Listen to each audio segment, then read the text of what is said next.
थी, आज सम्मेद शिखर बहुत विचारणीय है। पारसनाथ टोंक के संबंध में जो बातें आती हैं वह बातें, कुछ बातें ऐसी हैं जो हमें आज भूलना पड़ेगी। हमारे लेखों से आज हमारे क्षेत्रों पर खतरा है। उन्होंने ये नहीं कहा, आज सुबह जो लेख पे बांचा गया था उस पर अभी मैं टिप्पणी करूंगा, चलो बीच में आ गया तो कह दो कि आज लेख में बांटा गया कि पारसनाथ टोंक पर आज भी लोग बड़ी श्रद्धा भक्ति से जाते हैं। अब वो जैन नहीं रहे, फिर भी पारसनाथ पे टोंक में इतिहास है, क्योंकि वो पारसनाथ टोंक को पूछते थे। उसी का परिणाम है कि आज सम्मेद शिखर को खतरा है। हजारों लोग वहां मिलकर के जा रहे हैं, जैन बन के नहीं जा रहे हैं, अजैन बन के जा रहे हैं। और पारसनाथ को जैन नहीं मान रहे हैं, पारसनाथ को वो अपनी जाति का, अपने धर्म का, अपने विचारों का समर्थक मान रहे हैं। जैसे गिरनार का हुआ, गिरनार में नेमिनाथ भगवान के जिन चरणों को अपन खुश हैं कि देखो नेमिनाथ भगवान के चरणों की कितने लोग वंदना कर रहे हैं, कितने लोग वंदना कर रहे हैं। अरे वो नेमिनाथ की वंदना नहीं कर रहा है, वो दत्तात्रेय की वंदना कर रहे हैं। और हम खुश हो रहे हैं कि हमारे क्षेत्र पर देखो कितने लोग जा रहे हैं। आज सम्मेद से महावीर जी पर उपसर्ग आ गया था, वही विवाद का विषय बना। जोधराज ने चर जलवाया, ठंडा हुआ तोप का गोला। उन्होंने कहा जोधराज आपके नहीं थे, हमारे थे, आपके चालीसा में आया, कोर्ट में पेश हो गया आपका चालीसा।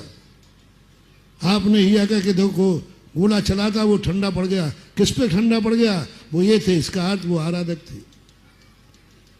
आज हमें इतिहास को प्रस्तुत करते समय ये देखना है कि जिस समय वो इतिहास था उस समय वो पवित्र था, लेकिन आज उस इतिहास को हम रहते हैं। एक स्थान पर एक सज्जन थे, दूसरे मत वाले, मान लीजिए श्वेतांबरी थे। एक स्थान की घटना नाम लिए बता रहा हूं। उन्होंने कहा कि यहाँ कोई पूजा के द्रव्य नहीं, पूजन करने वाला नहीं है। गरीब लोग थे, समाज थी नहीं, तो उन्होंने कह दिया हमारी तरफ से सारी पूजन, हमारी द्रव्य सामग्री हमारी तरफ से, पुजारी का वेतन हमारी तरफ से। और वो एक सज्जन प्रति वर्ष अपनी द्रव्य भेजता, पूछा देता और कहता भाई लिख के दे देना कि हमारा पुजारा और वेतन आ गया। लिख करके चला गया, वो मर गया। और वो काफ़ी, वो रसीदें, वो लेटर पैड जा करके अपनी कोई संस्था में जमा करा दी। उन्होंने केस कर दिया, इतने वर्षों से इस मंदिर का पुजारा और वेतन का वेतन हमारी तरफ से दिया जाता है। उस समय हम क्या खुश हो गए कि देखो जो हमारे पास नहीं था, पूजन सामग्री मिल गई। हमने सम्मान किया उस सेठ का, हमने बहुत जय जयकार किया, हमने पेपर में निकाला कि देखो हमारे यहाँ फलाने सेठ ने द्रव्य दे दिया, पूजन दे दिए।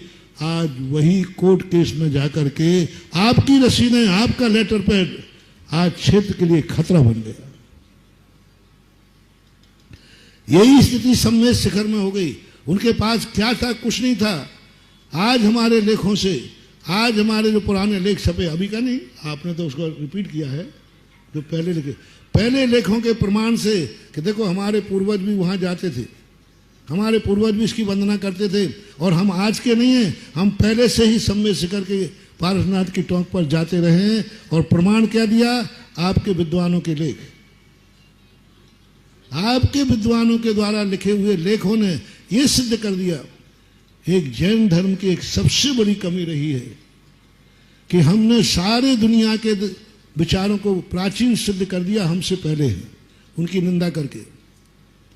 और हर पुराण में जाकर के शब्द दूसरों के नाम मिलेंगे कि फलाना ये है, फलाना ग्रंथ ऐसा है, वो मिथ्या है। अरे मिथ्या कैसे ही हो, लेकिन इतिहास तो बन गया कि तुमसे पहले था। आपने को ना जाने कितने मतों के नायकों के नाम दे दिए, दूसरे के साहित्य में तुम्हारा नाम नहीं मिलेगा। जैन शब्द कहीं नहीं मिला कि जैनी ऐसे थे। और मिलता है कभी तीर्थंकरों के नाम, तो उन्होंने अपने में ढाल दिया कि ऋषभदेव ऐसे थे। तुम्हारा दिगंबरत्व के रूप में उन्होंने कभी भी स्वीकार नहीं किया। किसी भी दर्शन ने जैन धर्म को, दिगंबर धर्म को यथावत रूप से स्वीकार नहीं किया। ये नहीं कहा कि ऐसा मानने वाला दिगंबर धर्म है, जो कि गलत है या सही है, वो बात की बात है। लेकिन हमारे हर पुराण में, हर हमारी लेखनी में अन्न मत प्राचीन सिद्ध हो रहा है, अन्न मत प्राचीन सिद्ध हो रहा है। कल जैसे हमने वेदों का अध्ययन करा दिया पारसनाथ से, पारसनाथ का वेदों का अध्ययन करना क्या बता रहा है? बहुत पुराने हैं। तो इन सब चीजों के ऊपर आज विचार करने की जरूरत है, कहीं हमारा ये दस्तावेज बहुत बड़ा रूप न बन जाए। सम्मेद शिखर के संबंध में बहुत अच्छी चर्चा वाचक ने की थी, और आज सम्मेद शिखर के प्रति जो श्रद्धा है, बस एक बात का दुख है, सम्मेद शिखर में हमारी पवित्रता नष्ट हो रही है। 1983 में पूज्य गुरुदेव के साथ हमारा पूरा संघ गया था। हमारे महाराज ने स्पष्ट कहा था कमंडल लेके ऊपर मत जाना, क्योंकि लघु शंका का भाव आएगा। तो हम लोगों ने कहा कोई एक कमंडल रख ले रहे सबका। तो उनकी आचार्य जी इसलिए कह रहे हो, दया कर रहे होंगे कि कमंडल चढ़ा ही नहीं पाओगे आगे। तो हम लोग तो दया का सोच रहे थे कि आचार्य जी कमंडल मत ले चलना। तो उनकी आचार्य को दया आ रही है कि इतना चढ़ाई करना, कमंडल लेके कैसे जाओगे? तो हमने कहा ठीक है, हम लोग सब छोड़ देते, एक कमंडल रख ले। नहीं, कमंडल ले ही नहीं जाना, लघु शंका का भाव नहीं आएगा। फिर बोले एक और ध्यान रख लो, पूरे पहाड़ में किसी को सर्दी हो चाहे जुकाम हो, कोई थूकेगा नहीं। ये आचार्य के शब्द थे। कैसे भी आप निकल लो अपना कब, अपना थूक निकल लो, लेकिन थूकना नहीं, क्योंकि वहां का कण कण में परम औदारिक शरीर की वर्णनाएं विद्यमान। उस समय तक पहाड़ पर पानी भी कहीं नहीं मिलता था। कुछ कदाचित शीतल नाले पे श्वेतांबरों का स्थान है, वहां बात अलग थी, बाकी कहीं नहीं मिलता था। सीधे जैनी लौट के आता था और शीतल नाले पर उसको 2 लड्डू और वहां पानी, हाँ जो भी शीतल नाला पड़ता है पहला, वहां मिलता था। आज बताते हैं कि गौतम गणधर की टोंक पर, पारसनाथ की टोंक पर जगह जगह, और जो खाएगा पिएगा, झूठ मत बोलना, वो लघु शंका भी जाएगा कि नहीं, खाएगा पिए तो वो सब वहां हो रहा है। अच्छा, जो दुकानदार हैं वे तो कहीं ना कहीं जाएंगे, दिन भर वहीं हैं तो वे तो वहीं जाएंगे। तो आज एक ऐसी आधुनिकता के कारण से सबसे बड़ा कारण बना है रोड डलना, सबसे बड़ा कारण करा है मोटरसाइकिल का ऊपर जाना। और अब तो ना जाने, अभी बहुत विरोध मैंने भी किया था, कोई रैंप बना, रूप वेब होते क्या बोलते, वो बना रहे थे, तो उसका विरोध किया। हमें पर्यटन क्षेत्रों को बचाओ, क्षेत्रों को पर्यटन क्षेत्र घोषित मत करो। सरकार करोड़ों रुपया पर्यटन क्षेत्र के लिए देना चाह रही है, हम उन करोड़ों के लोभ में आकर हमारे क्षेत्र की पवित्रता खो रहे। और पर्यटन क्षेत्र के नाम से यदि सरकार ने पैसा लगा दिया, आप किसी भी घूमने वाले को नहीं रोक सकते, किसी को रोक ही नहीं सकते, क्योंकि पर्यटक क्षेत्र है। और पर्यटक क्षेत्र वह कहलाता है जहां किसी को रोक टोक सब जाएंगे, और खूब करोड़ों रुपया दे रहा है। मेरे सामने करोड़ों करोड़ों के पैकेज आए, महाराज हम दे रहे हैं, आप जैन क्षेत्र यानी कि वापस ले लीजिए, आप ऐसा हमारे लिए नहीं चाहिए। हमारे क्षेत्र भली कमजोर रहे, किसी भी जैन क्षेत्र को पर्यटक क्षेत्र बनाने से रोकिए, और इससे रोकिए कि यहाँ सब लोग आ रहे हैं, ये महिमा नहीं बढ़ रही है, एक दिन तुम्हारा क्षेत्र तुम्हारे हाथ से चला जाएगा। गिरनार इसी में गया है। गिरनार में कोई नहीं थे, हम खुश हुए, अरे देखो नवीनाथ के कितने भक्त बन गए, देखो कितने भक्त बन गए।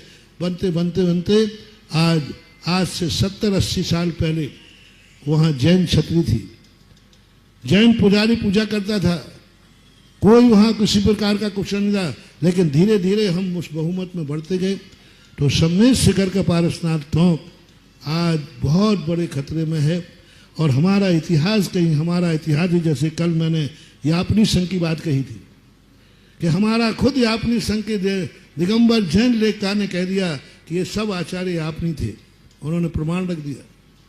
वो तो पूज्य आचार्य महाराज के पास जब मैंने भेजा तो आचार्य श्री चिंतित हुए, उन्होंने फिर डॉक्टर प्रोफेसर रतन चंद जी भोपाल वालों को निर्देशित किया कि इस बात का खंडन होना चाहिए। तो इन सब चीजों पर हमें विचार करना है, हमें नई खोज ला करके नहीं देना है, कुछ नई खोजों को हमें भूलना है, कुछ नए इतिहास हमें खोजकर दुनिया के सामने नहीं लाना है, कुछ इतिहासों को हमें दफनाना है। और वही स्थिति आज पूर्वी भारत में जो अभी बात कही गई, पारसनाथ के अनुयायी की बात कही गई, आगम में कहीं भी ऐसा उल्लेख नहीं मिला जो आज वर्तमान के इतिहास लोग खोज रहे हैं। आज वर्तमान में हम इतिहास का खोज करके जो लिखा है, चाहे ज्योतिष प्रसाद जी ने लिखा हो, चाहे किसी ने लिखा हो, उसकी प्रमाणिकता कोई आगम होना चाहिए। उसकी प्रमाणिकता सामने वाले का आगम होना चाहिए, मूल होना चाहिए। माँ तकले पारसनाथ का गोत्र मिल गया तो हम ही कह सकते हैं कि ये पारसनाथ के वंशज से, आज उससे वो च्युत हो चुके हैं। लेकिन उनका अधिकार इसलिए है कि नहीं, ये सब चीज़ें विचारणी बन जाना चाहिए। इतिहास के लिए बहुत कहीं हमारा इतिहास कोर्ट में रेफरेंस बन करके हमारे क्षेत्र को न गंवा दे, इस पर हमें बहुत विचार करने की जरूरत है। बौद्ध दर्शन में भी जो पारसनाथ का आया, जो शायद विजय जी का लेख था, तो उसमें अंदर जो पारसनाथ का प्रभाव रहा तो है। कौन सा एक देश है जहां पारसनाथ की बहुत,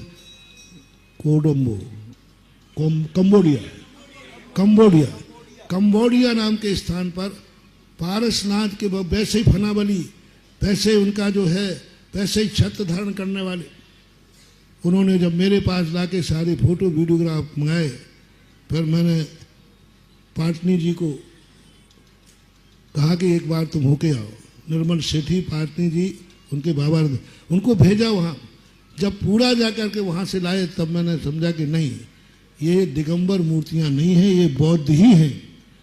बात ये अलग है कि पारसनाथ जो सर्प का उन्होंने प्रयोग किया, बड़े बड़े सर्पों का, वो सर्पों का प्रयोग पारसनाथ से प्रभावित हो सकता है, लेकिन वो पारसनाथ नहीं।